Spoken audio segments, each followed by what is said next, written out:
السلام علیکم سامعین، آپ دیکھ رہے ہیں مکس اسٹوری چینل۔ کہانی دہشت گرد کی 14ویں قسط پیش خدمت ہے۔ عارف میاں کی ٹریننگ کیمپ میں مکمل ہو گئی تھی۔ ان کے انچارج سجاول نے انہیں بتایا تھا کہ ان کی ملاقات شاید پاکستان میں کہیں ہو جائے، لیکن وہ اجنبی رہیں گے جب تک کہ سجاول خود نہ چاہے۔ اس مرتبہ جب وہ پاکستان آنے لگے تو میناکشی کو بھی اپنے ساتھ ہی لیتے آئے۔ انہیں حکم دیا گیا تھا کہ انہیں میناکشی کی حفاظت کرنی ہے اور اس کے ساتھ ہر ممکن تعاون بھی۔ میناکشی عارف کی دلہن بن کر اسلامی نام کے ساتھ پاکستان آئی تھی۔ اب وہ میناکشی نہیں، مسز پروین عارف تھی۔ ایسی شادیاں چونکہ عام سی بات ہے، اس لیے کسی نے خاص نوٹس نہیں لیا۔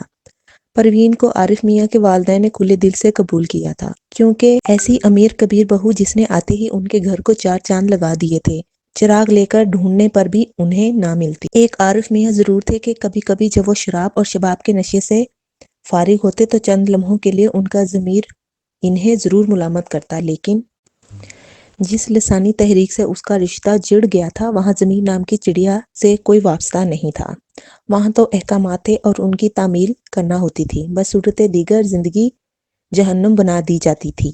یہ لوگ اپنے کارکنوں کو پہلے ایسی عادتیں ڈال دیتے تھے جو ان کا نشہ بن جاتی تھیں، اور وہ اچانک ایسی شاندار زندگی گزارنے لگتے کہ پھر اس کے لیے ہر قیمت ادا کرنے پر تیار رہتے۔ بابر اس کا بچپن کا دوست اور ہم جماعت تھا۔ دونوں اتفاق سے ایک علاقے میں رہتے تھے اور 3 بلاک چھوڑ کر آصف کا گھر تھا۔ آصف اس لسانی تنظیم کے طلباء ونگ کا اہم کارکن تھا اور اس علاقے کی کمان بھی وہی کر رہا تھا۔ دونوں نے تنظیم کے حکم پر 3-4 کارنامے بھی اکٹھے انجام دیے تھے۔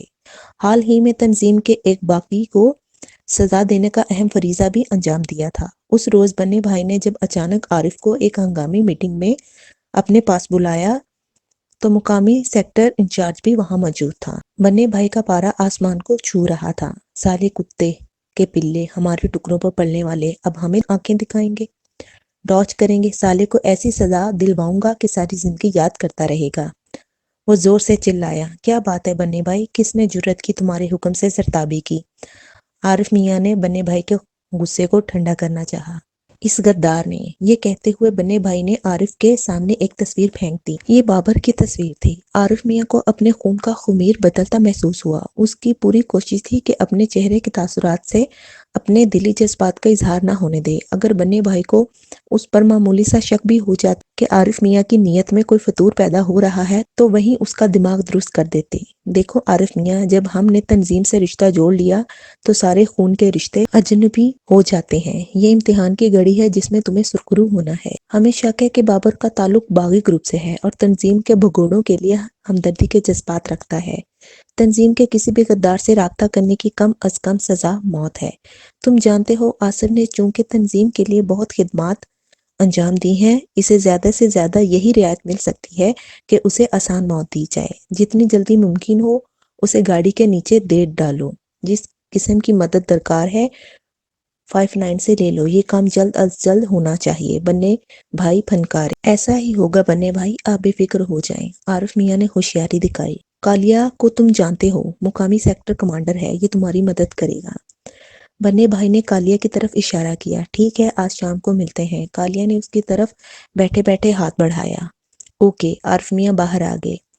اگر سالہ معمولی سے گڑبڑ بھی کرے تو مار دینا۔ بابا صاحب نے خاص طور سے اس کا امتحان لینے کے لیے یہ ذمہ داری اس کے سر تھوپی ہے۔ اگر اسے ننگا ہونا ہے تو ابھی ہو جائے، زیادہ نقصان نہ کرے۔ بنے بھائی نے سمجھایا۔ سیدھا کر دوں گا سالے کو، کسی کی جرأت نہیں کہ بابا صاحب کے حکم سے معمولی سرتابی کرے۔ کالیا کا کہکا بڑا ہولناک تھا۔ عارف کا بند جگڑا جا چکا تھا۔ وہ اپنی مرضی سے شاید سانس لینے پر قادر نہیں رہا تھا، اس لیے تنظیم کے کسی بھی حکم سے سرتابی احکامات الہی سے نافرمانی کے مصادق تھی۔ بنے بھائی نے اسے زمین سے اٹھا کر آسمان کی بلندی پر پہنچایا تھا، اسے اس کے ہونے کا احساس دلایا تھا۔ یہی وجہ تھی کہ اس نے تنظیم کے لیے ہر غیر قانونی کام کو قانونی جان کر انجام دیا، لیکن بابر کو قتل کرنے کا فیصلہ جو بابا صاحب کے حکم پر ہوا تھا، عارف میاں نے اسے قبول نہ کیا۔ اس نے محسوس کیا کہ اگر وہ چاہے بھی تو بابر کو قتل نہیں کر سکے گا۔ جس بات کا علم تنظیم کو اب ہوا تھا، اس کا احساس عارف میاں کو بہت پہلے سے ہونے لگا تھا۔ اسے یاد آ گیا تھا جب ایک روز وہ دونوں مخالف لسانی تنظیم میں شامل ہونے والے ایک طالب علم کے اغوا کا پروگرام بنا رہے تھے جسے انہوں نے پھر 5/9 میں لے جانا کر سبق سکھانا تھا۔ تو بابر نے اس سے کہا تھا، اس بلا مقصد خون ریزی کا آخر کیا جواز ہے؟ بابر کے منہ سے پہلی مرتبہ اس طرح کا فقرہ سن کر پہلے تو عارف میاں کو اپنے کانوں پر یقین ہی نہیں آیا اور انہوں نے دوبارہ اسے محض تصدیق کرنے کے لیے کہا، کون سی خون ریزی؟ بھئی یہی وسیم چودھری کو اغوا کر کے ہاتھ پاؤں توڑنے یا جسم میں سوراخ کرنے والی خون ریزی۔ معلوم نہیں ان لوگوں کا دماغ خراب ہو گیا ہے یا پھر یہ فرعون بن گئے ہیں۔ ایک لڑکا جسے یونیورسٹی میں داخل ہوئے بمشکل 3 ماہ گزرے ہیں، اسے ہم محض اس جرم کی سزا دیے جا رہے ہیں کہ اس نے ہماری مخالف تنظیم کے 2 جلوسوں میں شرکت کیوں کی۔ عارف بھائی مجھے تو اب ڈر لگنے لگا ہے، یوں لگتا ہے جیسے ہماری تنظیم پر بڑے نامحسوس طریقے سے دشمن نے قبضہ کر لیا ہے اور اب یہ لوگ ایک اچھے مقصد کے لیے جمع ہونے والے جانثاروں کے اس گروہ کو غلط مقاصد کے لیے استعمال کر رہے ہیں۔ گزشتہ چند ماہ سے ہم جو کچھ کر رہے ہیں آخر اس کا مطلب کیا ہے؟ بابر نے کھل کر بات کہہ دی تھی۔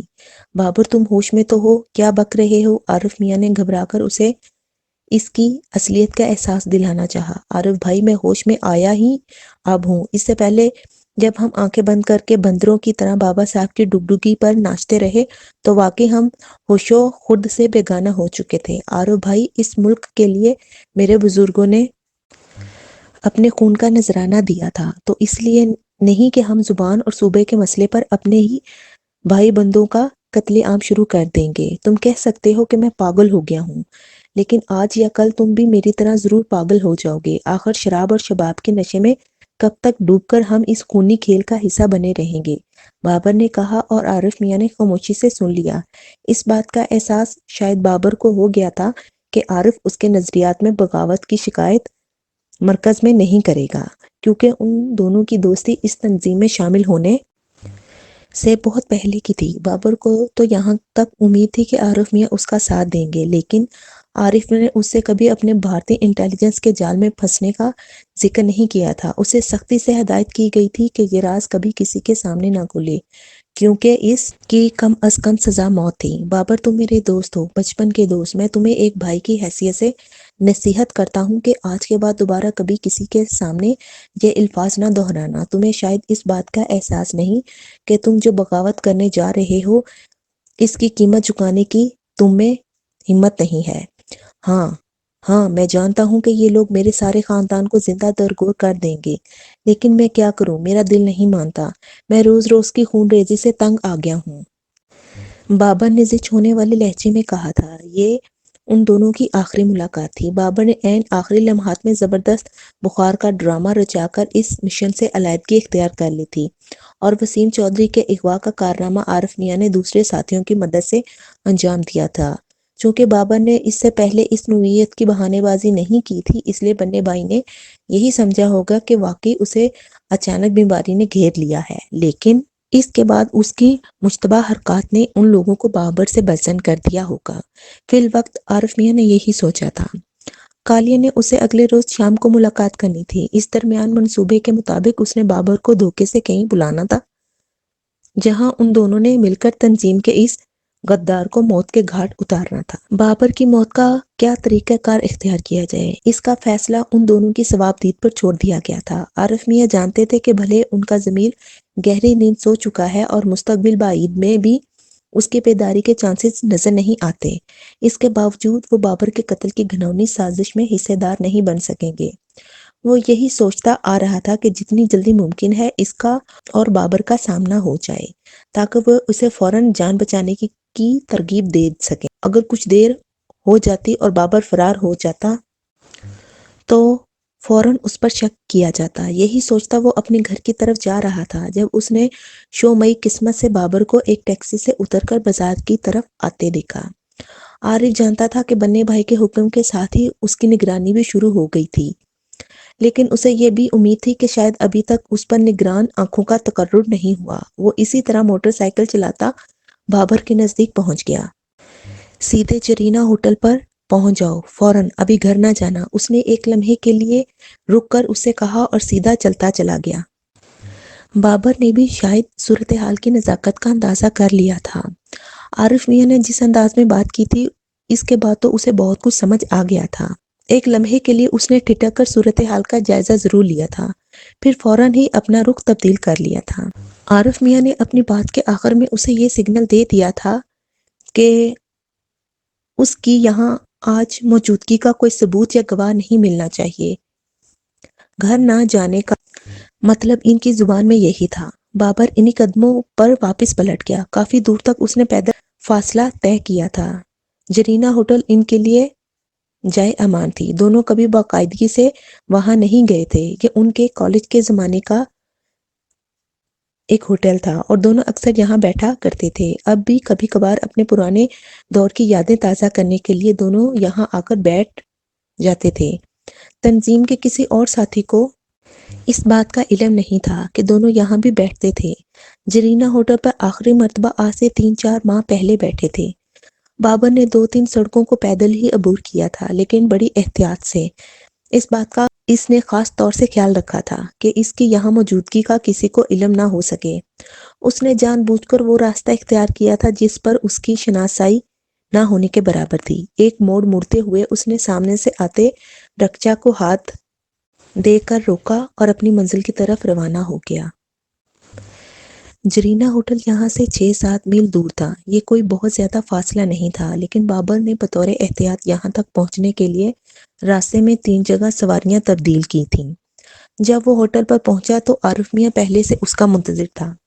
میں نے تمہیں کہا تھا کہ اپنی اس بالشت بھرت کی زبان کو تالا لگا لو۔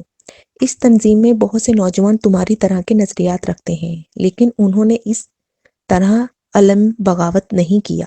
بابر تم گدھے ہو، تمہیں اس بات کا شعور نہیں کہ تم 2 جوان بہنوں کے اکلوتے بھائی ہو، بوڑھے والدین کی واحد امید، اور یہ کہاں کی دانش مندی ہے کہ تم اپنے ہاتھ میں تلوار تھام کر توپوں کے سامنے کھڑے ہو جاؤ۔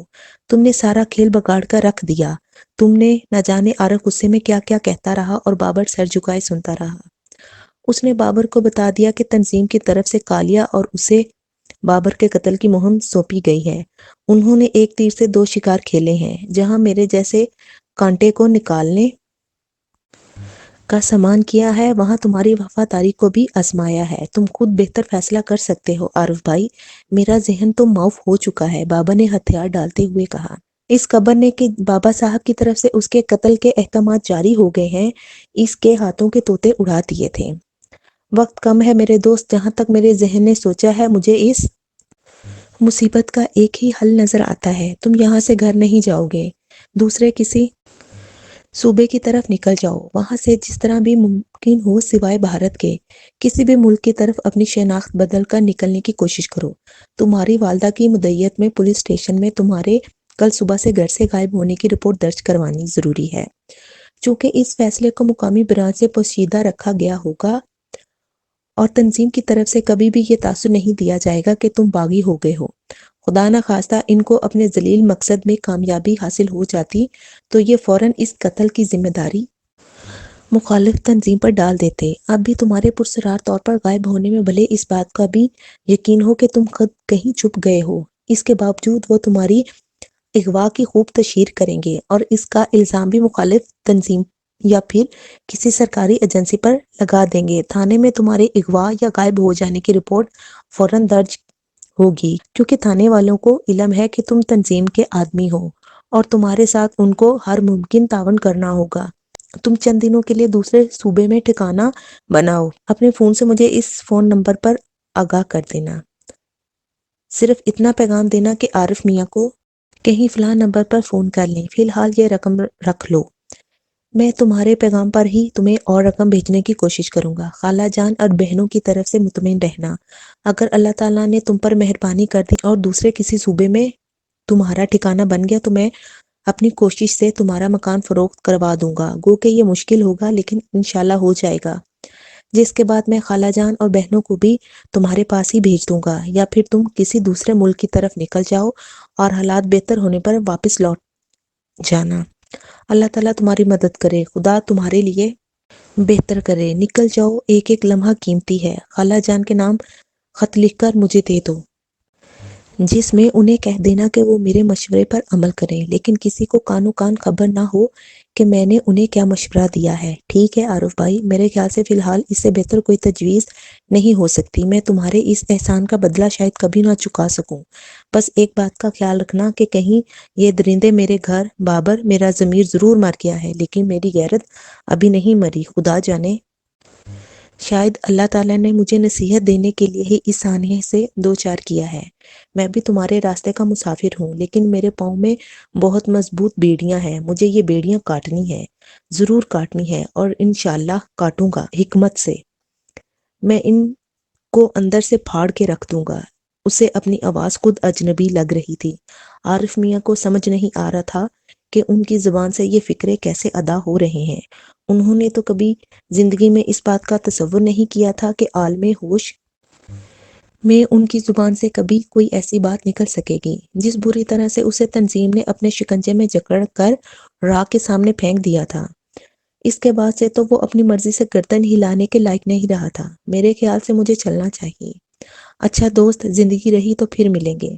اپنی ماں اور بہنوں کو خدا کے بعد تمہارے آسرے پر چھوڑے جا رہا ہوں۔ ممکن ہے تو میرے گھر سے میری چیک بک لے لینا۔ میں چاہتا ہوں بینک سے رقم ہی نکلوا لی جائے۔